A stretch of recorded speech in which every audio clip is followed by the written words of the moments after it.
जय Hind dear student. हमने अभी जो लेक्चर किया है इससे पहले उस लेक्चर में micro state and micro state को एक्सप्लेन किया था। और माइक्रो स्टेट से रिलेटेड जितने भी कह सकते हैं कि की पॉइंट थे, जैसे phase space, phase point, cell, ensemble और accessible micro state, inaccessible micro state, इन सारे पॉइंट्स को भी एक्सप्लेन किया था और वो एक ही लेक्चर में इतने सारे पॉइंट को किया था। तो उस पॉइंट और उसकी पीछे की फिजिक्स जो छुपी हुई है उसके आधार पर एक न्यूमेरिकल करते हैं, तो देखते हैं कि कैसे माइक्रो और माइक्रो स्टेट को हम समझें। तो एक न्यूमेरिकल से हम ये बात समझते हैं, ठीक है।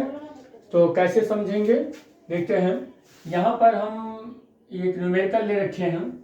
न्यूमेरिकल क्या है कि 4 डिस्टिंग्विशेबल कॉइन आर टॉस्ड। 4 ऐसे कॉइन हैं जो हमें टॉस कर रहे हैं और डिस्टिंग्विशेबल है। तो लेट अस आंसर में क्या करेंगे, लेट अस कंसीडर 4 डिस्टिंग्विशेबल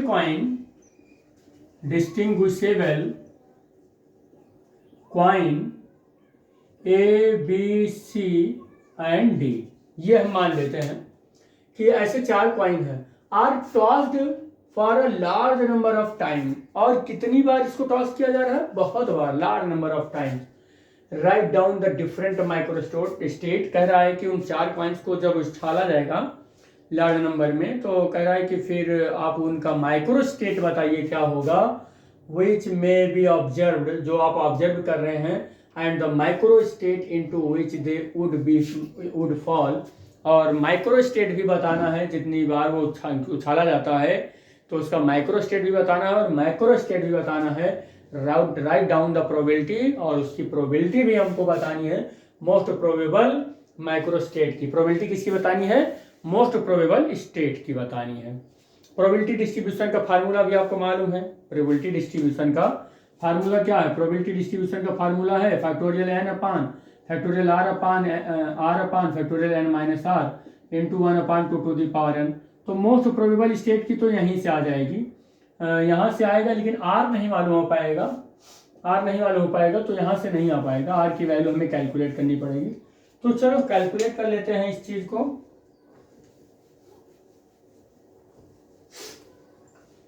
तो सॉल्यूशन करते हैं। सॉल्यूशन में हम क्या करेंगे, यहाँ पर एक जगह पर हम क्या करेंगे कि इनडिस्टिंग्विशेबल ले लेते हैं। एक जगह पर क्या करेंगे, हम इनडिस्टिंग्विशेबल कंडीशन लेते हैं, डिस्टिंग्विशेबल।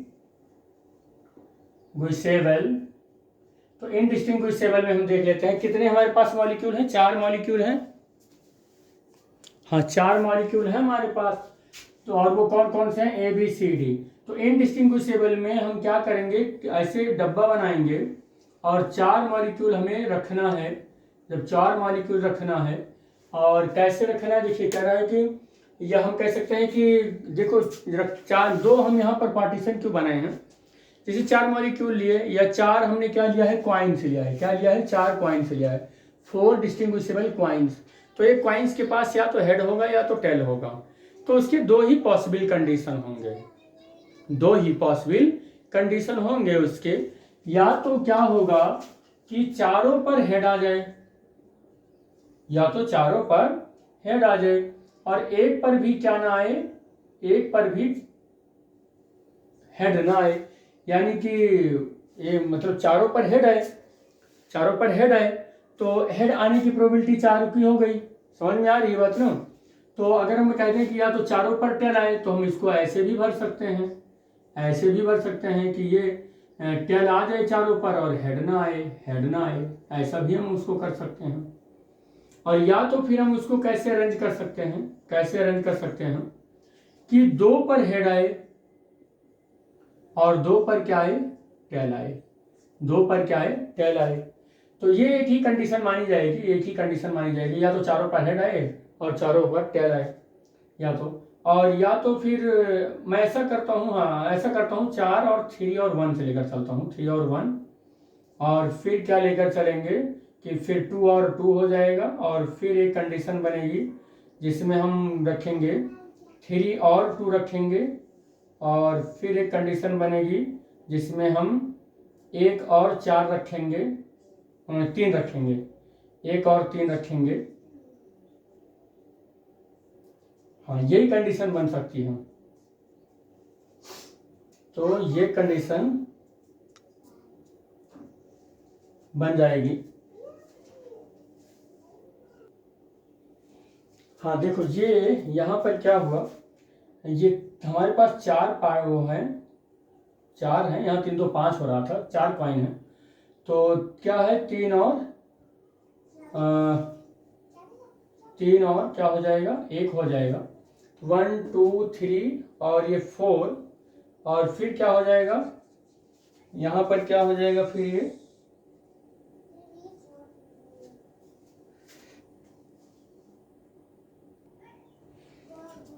हाँ एक और देखो, ये 2 बार हो रहा था, ये बार बार कंफ्यूजन हो रहा है। यहाँ से 1 और 3 हो जाएगा, ये हो गया 4 0 हो गया, 3 1 हो गया, 2 2 हो गया और 1 3 हो गया। और अब यहाँ वाली कंपार्टमेंट में 0 और यहाँ पर 4, अच्छा ये यहाँ बना दिया है, नहीं यहाँ नहीं, यहाँ हो जाएगा। तो इनडिस्टिंग्विशेबल में क्या होगा, जब आप पहचान नहीं पा रहे चारों कॉइन, यानी कि एक बैग में ऐसे एक जैसी जैसे गेंदें भरी हुई हैं, उसको आप नहीं पहचान पा रहे हैं या एक जैसी चीजें हैं, तब पहले चारों में हेड आए, एक पर भी हेड ना आए, 0 हो गया। इसका मतलब 3 पर हेड आए, 1 पर टेल आए, 2 पर हेड आए, 2 पर टेल आए, 1 पर हेड आए, 3 पर टेल आए, 0 इस हेड आए और 4 पर टेल आए। तो आप देख रहे हैं कि नंबर ऑफ अरेंजमेंट कितना बन रहा है जी, तो नंबर ऑफ अरेंजमेंट कितना बन रहा है, नंबर ऑफ अरेंजमेंट कितना बन रहा है, 1 2 3 4 5, कितना बन रहा है, 4 5।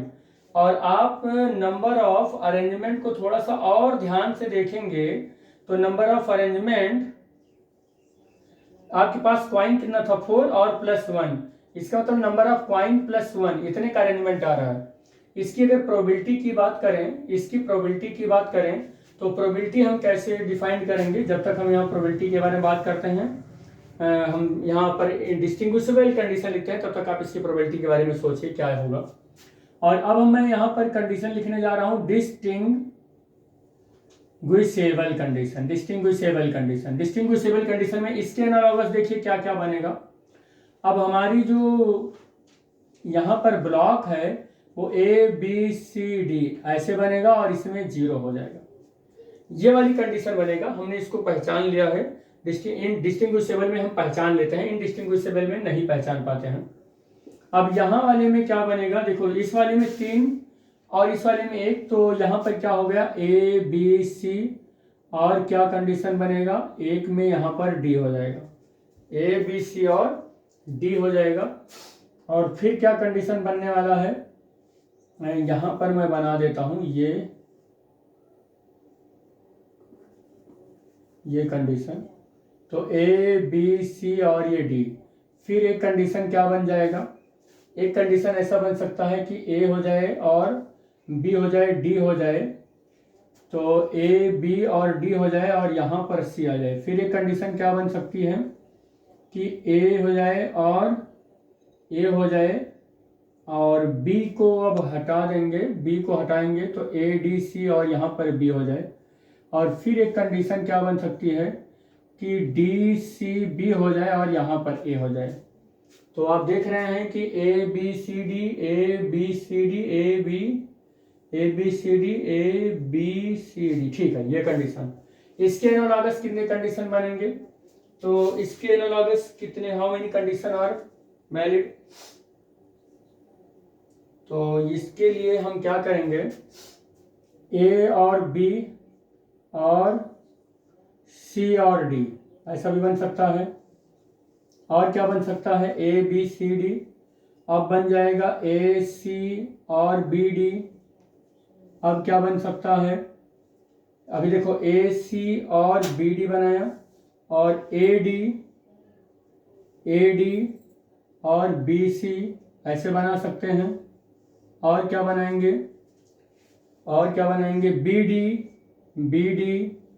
BD और AC। और क्या कंडीशन बना सकते हैं, 1 2 3 4, अभी कई सारे ऐसे कंडीशन यहाँ पर बनेंगे।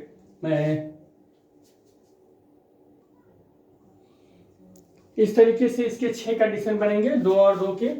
ए B C D, A C B D, A D B C A D और बी डी ए सी और सी डी ए बी के। अब यहाँ पर मुझे एक पार्टिकल चाहिए, इस वाले में, पहले वाले में ए चाहिए तो बी सी डी इसमें होना चाहिए।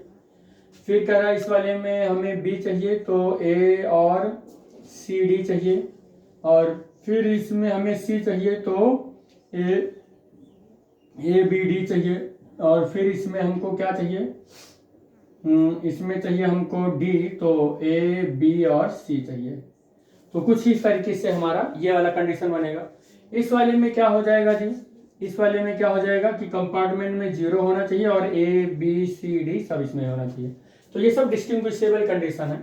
इसमें नंबर ऑफ अरेंजमेंट बताइए कितना हो जाएगा, नंबर ऑफ अरेंजमेंट कितना हो जाएगा, तो नंबर ऑफ अरेंजमेंट कितना हो जाएगा, गिनो 1 2 3 4 5 6 7 8 9 10 11 12 13 14 15 16, तो नंबर ऑफ अरेंजमेंट 16 हो गया।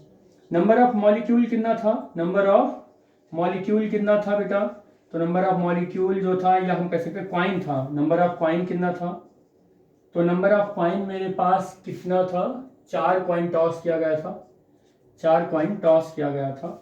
और नंबर ऑफ अरेंजमेंट कितना आया है, 16 आ गया है। तो नंबर ऑफ क्वाइन 4 दी, हाँ ठीक है 4, तो इस तरीके से आ गया। तो अगर हम देखें तो जो ये इनडिस्टिंग्विशेबल कंडीशन है, इसी को हम क्या बोलते हैं, माइक्रो स्टेट बोलते हैं। क्या बोलते हैं इसी को, तो माइक्रो स्टेट क्या होता है, n+1 यानी कि 4 क्वाइन + 1 = 5। और अगर मैं यहाँ पर माइक्रो स्टेट की बात करूँ, इन डिस्टिंग्विशेबल कंडीशन को हम माइक्रो स्टेट बोलते हैं।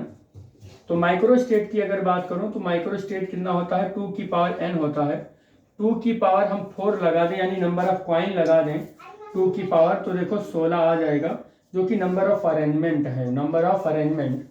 अगर प्रोबेबिलिटी अगर हम देखें तो 1 2 3 4 5 ऐसे 5 कंडीशन बन रहे हैं, तो इस सब की जो प्रोबेबिलिटी होगी वो 1/5 1/5 1/5 सब इक्वल प्रोबेबल है ये कंडीशन। इसमें अगर हम देखें तो एक कंडीशन की प्रोबेबिलिटी 1/16 है, तो अगर मैं कहूँ कि ये 1/16 है, इसकी प्रोबेबिलिटी 1/16 1/16 1/16 1/16, तो हम क्या देखेंगे, यहाँ पर 3 कंडीशन बनना चाहिए था, कितना 1 2 3 4 5 6 7 8 9 10 11 12 13 14 15 16, अच्छा 4 कंडीशन इसके बने हुए हैं। तो 4 × 1/16, तो ये कितना होगा 1/4, इसकी प्रोबेबिलिटी 1/4, इसकी 1/4, इसकी 1/4, इसकी 1/4 इसकी प्रोबेबिलिटी आ जाएगी। और यहाँ 1 2 3 4 5 6, तो 6 × 1/16, तो ये कितना हो जाएगा 3/8, इन सब की प्रोबेबिलिटी, तो इतना हो जाएगा ये। आगे 1 2 3 4, तो 4 × 1/16, तो 1/4 इसकी प्रोबेबिलिटी होगी और 1/16 इसकी प्रोबेबिलिटी होगी। तो हमने हर एक कंडीशन का प्रोबेबिलिटी भी कैलकुलेट कर दिया, जो पूछ रहा था कि व्हाट इज द प्रोबेबिलिटी। हाँ एक चीज और पूछ रहा था, ये क्या पूछ रहा है, right down the probability of the most probable micro state. Most probable micro state की प्रोबेबिलिटी पूछ रहा है, तो मोस्ट प्रोबेबल माइक्रो स्टेट ये है, यही है माइक्रो स्टेट, यह है माइक्रो स्टेट, ये है माइक्रो स्टेट, और ये है माइक्रो स्टेट। ये क्या है, माइक्रो स्टेट, और ये क्या है, माइक्रो स्टेट। तो यही है मोस्ट प्रोबेबल माइक्रो स्टेट है। 1 2 3 4 5 6 कितने हैं, 6 हैं ये। तो मोस्ट प्रोबेबल माइक्रो स्टेट की प्रोबेबिलिटी 3/8 होगा। आंसर देख लेते हैं। हाँ मोस्ट प्रोबेबल माइक्रो स्टेट की प्रोबेबिलिटी 3/8 है। यही पूछ रहा था वो कि right down the probability of the most probable micro state. Most probable micro state का प्रोबेबिलिटी 3/8 होगा। कितने नंबर ऑफ अरेंजमेंट है, 16। माइक्रो स्टेट की प्रोबेबिलिटी, माइक्रो स्टेट कितने हैं, 2 की पावर 4 यानी कि 16। और यहाँ पर अगर हम बात करें तो n+1 यानी 4 + 1 5 हो जाएगा।